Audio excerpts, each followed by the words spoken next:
There's some days in Boston college football where you just don't expect anything to happen, and then boom, it's like news story, news story, news story, news story.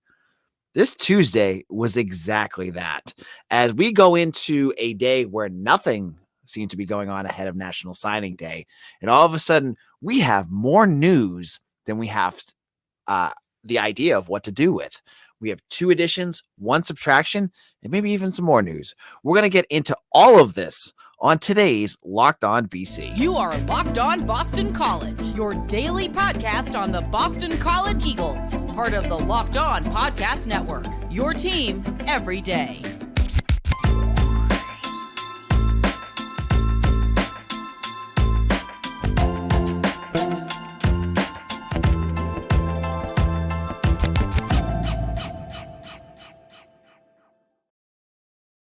Locked On BC, AJ Black. Thank you all for listening. And if you haven't done so already, hit that like button right now. And if you haven't subscribed, subscribe to Locked On BC. It's our one little request on YouTube. It would help us tremendously. So we went into today not expecting a lot of news. It's getting closer to National Signing Day. And if you're a fan of Boston College recruiting news, you know, a day before National Signing Day is usually like you could see a tumbleweed go by. As all these other bigger programs, they're announcing all these big moves and everything. And you're like, hey, cool. We haven't done anything. Well, that was not the case on Tuesday. Boston College football added 2 new transfers. They lost a big time recruit to the transfer portal, a recruit/player. And there's more news that could be coming down the pike. So buckle in, folks. This is going to be a crazy ride as we talk about some big-time news coming out of Chestnut Hill. Now, let's kick this off with the defensive line. As you can see in the picture below, George Rooks, a redshirt freshman out of St. Peter's Prep, pledged to Boston College. Now, he played for Michigan. He played a little bit this year. He had a fumble recovery against UConn, as you can see in the picture below. And he was a big time recruit when he came out. He was a 4-star. He was ranked number 271 and had, a lot of interest. Alabama offered, Auburn offered, Penn State offered, Georgia offered. And BC at that point, we're now talking transfers that had, some connections with Jeff Hafley. Some of the older transfers in couple years ago, none of these kids knew Hafley unless they were interested in Ohio State before. These kids George Rooks knows BC. So here's his initial scouting report from Brian Doan of 247 site. One of my partners I work with on the site. Wide shouldered frame and lean, carries 260 pounds like 240. Can play 3 technique or 4-3 or defensive end in 3-4. He's a natural athlete, fires off low, gets upfield quickly, has refined swim move. Upper body flexibility allows him to turn and get through gaps, can redirect down line of scrimmage, able to stack and disengage to make tackles, strong work ethic, being consistent with his burst at the snap is a needed, has to work on backside pursuit and upper back body strength important. Sometimes gets too upright too quickly. He has to work on staying low against run. Multi-year starter at top 20 program is his scouting profile. Now, that is exciting right there, right?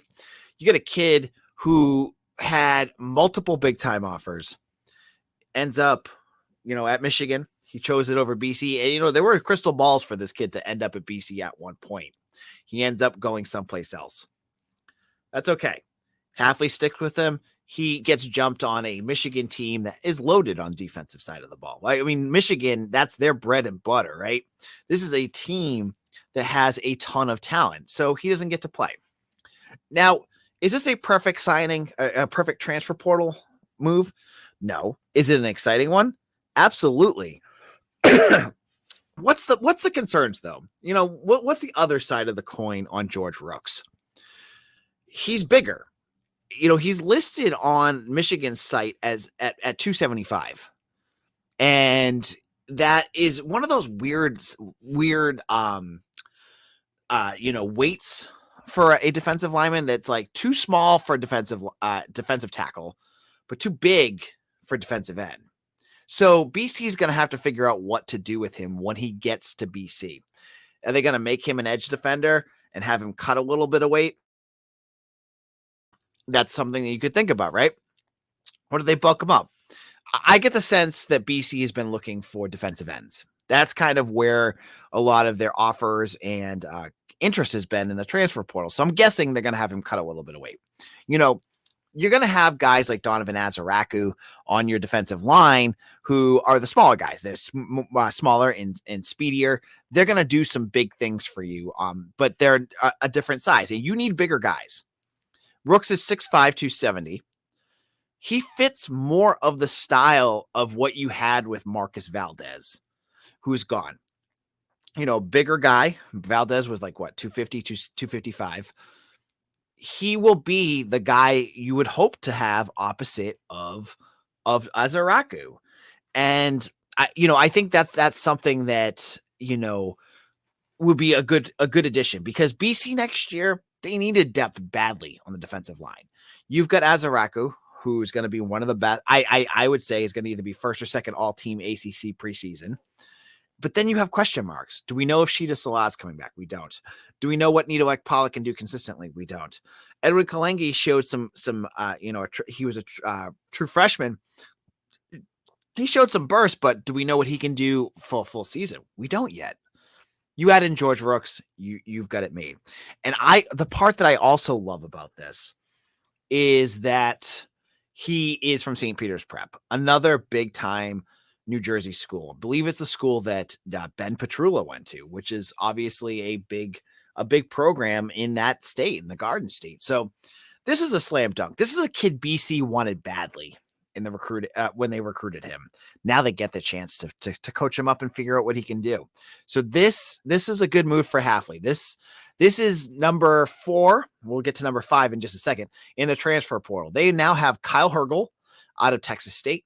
They have Ryan O'Keefe out of UCF, and they have Victor Nelson out of LIU. So now you have your this will be your first Power 5 transfer. In a moment, we're going to get to number 2. We're going to go to the SEC, where Boston College goes to find some help for their secondary in just a moment. But before we do that, let me tell you about our friends over at Locked On ACC. It's hosted by the great Candace Cooper and co-host by Kenton Gibbs, excuse me. You need to listen to this. If you want your ACC news, this is the best you're going to find out there. Find Locked On ACC on YouTube or wherever you get your podcasts. Now, if you know our podcast, you know about our friends over at betonline.net. They're your number one source for sports betting info, stats, news, and analysis. Get the latest odds and trends for every professional out there. From pro football to college bowl season to basketball and World Cup, we get it all at betonline.net. If you love sports podcasts, you can even find those at BetOnline as well.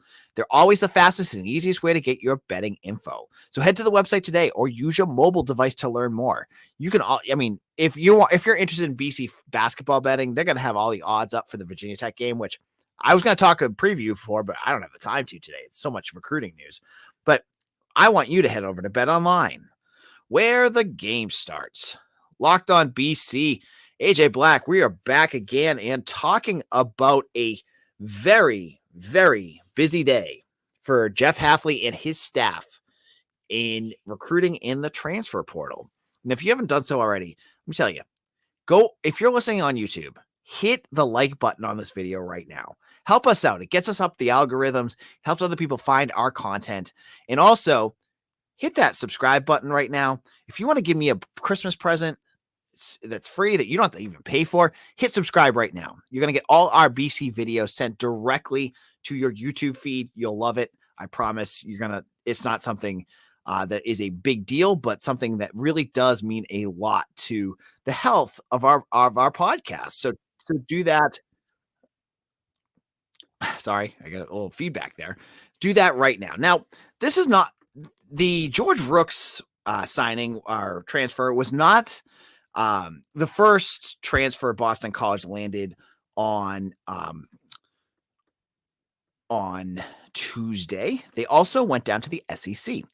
and landed Arkansas defensive back Khari Johnson out of Suffield Academy in Connecticut and originally from Boston, Massachusetts. So it's a coming home party for this kid. Now, George Rooks was a kid that didn't really play all that much for Michigan. He had a little bit of playing time. Khari Johnson is much different. This is a kid that had a chance to really play last year for the Razorbacks and had 25 tackles, had a little bit of success. And, I think this is an interesting one because you're going to get him for a couple years as well. A local kid, I think is a plus. I think getting a kid that played in the SEC is obviously a big time plus. And he fills a need because your defensive back position, especially corner, you want to add some depth. You saw on BC's roster this year what happened with defensive back health. When Jalen Cheek, CJ Burton, Elijah Jones, and Amari Jackson all battled injuries at different points. You had all this depth, and all of a sudden it just vanished like a flash, right? You want to add some guys that can play. Johnson's exactly that. He's not a kid that has the experience that DeBerry and Jones have, but he's been around. He's played. He's got decent size. He's 6 feet tall. And I like this. I like this signing. I like how BC in the transfer portal has been able to kind of mix and match what they need. This is number 5 for them. Remember, BC landed, I think, unless it was like a long snapper to go along with it, I think they only landed 3 kids total last year. Takis, Dino Tomlin, and Regan Terry. Regan Terry didn't even play. Dino Tomlin was pretty good, and George Takis, he's going to have a big role, and hopefully he'll be back. They're at 5 already now. Jeff Hafley is not messing around with the transfer portal this year. He's gone out there, and he's been aggressive, and he's addressed some issues that he felt he needs to on his roster. And whether these kids are going to be successful or not is going to be his ability to coach them up, because when you're looking at what he needs to do, he has to be successful this year. Jeff Hafley is a guy, on a smoldering hot seat right now. And he knows that he has to go out there and get kids to help him out, and hasn't already done, a lot of what he needed to do to fix this. So I've enjoyed seeing them being active. Now we got to wait to see what these guys do. If he fails in coaching these kids up, he's going to fail in general because he needs to add this depth, and that's going to lead to his demise. I mean, if Hafley can't coach up this recruiting class and this transfer portal class, that's it. He's going to be a new coach after this year. You have to imagine this is going to, 4 years and 3 of them being subpar. That's it. That's it for a coach. You're not going to get past that. So Khari Johnson, he's going to probably play a significant downs next year. And we'll get into the reason why in just a moment. But I don't expect him to be a starter in the slot, because you got Josh DeBerry coming back. You got Elijah Jones coming back. He's going to battle with Amari Jackson and Jalen Cheek for that final starting cornerback role. There'll be other guys out there too for like nickel and dime stuff, but what will he do? We'll have to wait and see. But this is a kid from a local recruit that I don't think had any interest in BC at first. Now he's back. I like getting local kids back. There's a lot of them that went far away, and if it doesn't work, have them come back to BC if they're talented enough, and he's one. Josiah Stewart's another one that I was like, oh, that'd be great if they could fix that issue. Remember, he had like 20-something sacks in the Carolina. Well, he's at Michigan now, so you won't get, BC had him and then lost him. Now, in our final segment, we're going to get to the bad news. And a little news that I think you're going to want to hear about as well, as BC loses a significant player to the transfer portal. I'm going to get into that whole story in just a moment. But here we go. Back with Locked On BC. I'm your host, AJ Black. I'm the editor and publisher of Eagle Insider. If you haven't done so already, become a subscriber to our page. It's 50% off right now. We have tons of news. I've got some insider information. And you know what? I'm going to throw it out here now before we get to the bad news. Go over to Eagle Insider. If it could have already happened by the time you listen to this podcast. If you're listening live right now, go become a subscriber right now. It's 50% off. And I got some updates for you that there is at least one more big time piece of news. No, I don't want to oversell it. Big time's not the right word. Solid piece of news for BC football that's going to either break tonight or tomorrow morning. And I have some tidbits there. You can get all that and much more. It's for a cup of coffee, the price of a cup of coffee, you can become an insider as well. Now, let's get to the bad news. Everything with BC sports, nothing can be completely positive. But let's get to the negatives, right? So on Tuesday as well, right after Khari Johnson committed, TJ Burton entered the transfer portal. Now, this is the fifth player joining Phil Dracovic, Dalen Menard, Kevin Pine, and Jason Maitre to enter the transfer portal. Burton's a big one. Dracovic, I expected. Maitre was a little bit of a surprise. The other two don't matter. But this one surprised me because this is a recruit that committed to Jeff Hafley. If you are big into recruiting, you know his story. He was a 4-star recruit in class of 2021 that flipped from Florida to Boston College. He also had offers from Ohio State, Clemson, Georgia. You name it, he had offers from them, and he chose BC. He is Jeff Hafley's biggest recruit of his time at BC. He's big time. He played a little bit his freshman year. Last year, he played in 8 games and only had 7 tackles. So it was a down year for him. And it seemed like the second half of the year, he either didn't play or when he played, he wasn't really all that, into the scheme of things. So this is a tougher loss, but it also raises a big question for me.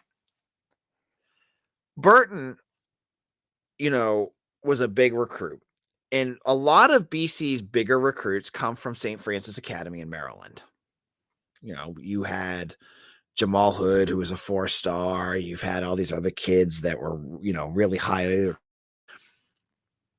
BC has gone heavy in St. Francis Academy. If you've listened to this podcast, you know me talking about how this has been like a pipeline for them. But I'm starting to see a really worrisome trend with the St. Francis Academy kids, because this is either the 4th or 5th player that's either transferred out or decommitted from BC. And I'll go over the list. Jamal Hood last year was committed to BC, just ended up going nowhere. You lost Burton, obviously. Brian Sims, defensive lineman, committed to BC. He left to go commit to Cincinnati. Darrell Robinson, just a week ago, left BC to commit to nowhere yet. He has nowhere to go to. It sounds like he might be ending up, and I have a crystal ball in for him to go to Charlotte. Now you're looking at this and you're going, okay, so BC has offered and committed all these different players. And right now, after 3 years of really going heavy at St. Francis Academy, you now have Jude Bowery, who's going to be a redshirt sophomore, and KP Price, who's going to be a freshman. That is it. And I'm telling you, BC has offered probably close to 100 players out of St. Francis Academy, which begs the question, is this a really good strategy for BC? St. Francis Academy is one of the best high school programs in the country, but BC does not have time to screw around and get recruits that aren't all that in to BC. If you've got kids that are going to commit to BC, hog up a spot, and then end up going elsewhere because they weren't all that committed to BC, which I just gave you a list of recruits that have, why are you bothering with this school? Go somewhere else. And I'm telling you folks, so the folks that are going, oh, it's a Jeff Hafley problem. Maryland, the home state of this school. Many of the folks that follow that program have said the exact same thing. This is not just a me thing. This is a big issue with this program. There's something going on with St. Francis Academy. I'm not getting into the details of this, but I'm telling you, BC needs a new approach to this because they cannot hold up scholarship spots for kids that are just not all that interested in BC. And I don't know what CJ Burton's issue is. I don't know what's going on. I know that, and this could be an issue with some of the kids, that Charlotte just hired Biff Poggi, Piogi, or whatever his name is, who is a former St. Francis head coach. And I know a lot of the St. Francis kids really like him. Was this part of the reason? We'll never know. But I'm just telling you, as a program that needs to be careful with how they recruit, St. Francis Academy is the dangling medallion that you're looking at going, ooh, there's lots of good players there. And damn right there are good players at St. Francis Academy. But in the grand scheme of things, if they're not fully invested in your program, if they're not even going to stay on to National Signing Day, then what are you doing? What's the point of that? Like you get a player like a Darrell Robinson or Brian Sams, you hold that spot for them while you let other players go and commit elsewhere. And then all of a sudden they're like, yeah, I'm going someplace else. You get screwed when that happens. So BC, they need to rethink their thoughts with what they're doing with St. Francis Academy. It's not worth it. It's not working for this program. Azar Abdul Rahim, who has been the major recruiter of that area, he needs to look elsewhere. There's plenty of DMV schools that he can look at and try to find talent at. Stay away from St. Francis Academy. It's not the right fit. So tomorrow's show, National Signing Day is going to happen. We're going to have BC and Virginia Tech. There is so much news, and that little mystery nugget I gave you will reveal that as well. I'm doing these shows and I'm running out of time to talk about what I want to talk about. So if you liked what you heard today, hit that subscribe button right now and hit the like button on this video. It does help people find Locked On BC. I hope you do, because I enjoy doing this, and I hope you enjoyed listening as much as I did recording this. So I'm going to head out. I've been sitting here staring at my computer for about an hour and a half now, and I want to do something else. And tomorrow, I have so much to talk about with BC recruiting, National Signing Day, and everything in between. Hope to see you all there. Hit that subscribe button and hit the little bell so you know when we go live. You can hit the comment section as well. AJ Black, follow me on Twitter at AJ Black _BC. And I hope you have a great night. Take care, everyone.